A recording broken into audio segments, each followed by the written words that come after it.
国民党的总统参选人侯友宜去访问美国，有去布鲁金斯研究院发表演说，又讲到合作对外甲降低风险的战略。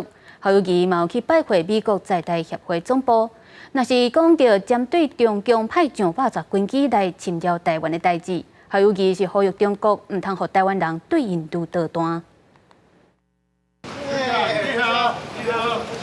国民党总统参选人侯友宜，美国时间18日到智库布鲁金斯研究院来发表演讲，提出着3D 战略，合作对外降低风险。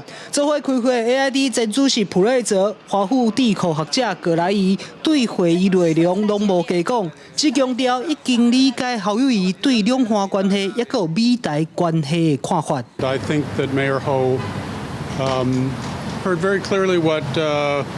The interests and concerns of people on the American side were. I think he really conveyed a full understanding of the challenges that Taiwan poses and the work that has to be done not only by Taiwan but also the United States and Taiwan together. 会议中讲到9二共识，普瑞泽只表示无法度来讲到细节。侯友宜嘛拜会美国在台协会总部。 AIT 主席罗森伯格亲身来接侯友宜，两个人会谈，而且互相送礼物。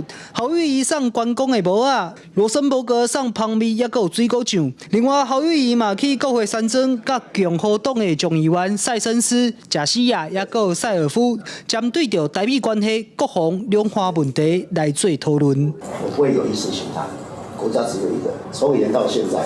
我的过程就是用生命守护中华民国，守护台湾。真侪摆表态要强化国防军备来合作中国动武，啊，毋过中国军机一天了台103架次创下新高。侯友宜直接向北京发话：中国大陆对这种军机扰台的事件要停止，因为这只会徒增台湾人民的反感。 对两岸的和平没有注意。侯友宜伫美国时间明仔载19，嘛是要来继续拜会着智库，也有美国的国会议员，要来加强伊对美中台三方关系论述。以上是记者欧阳俊龙伫美国华府的采访报道。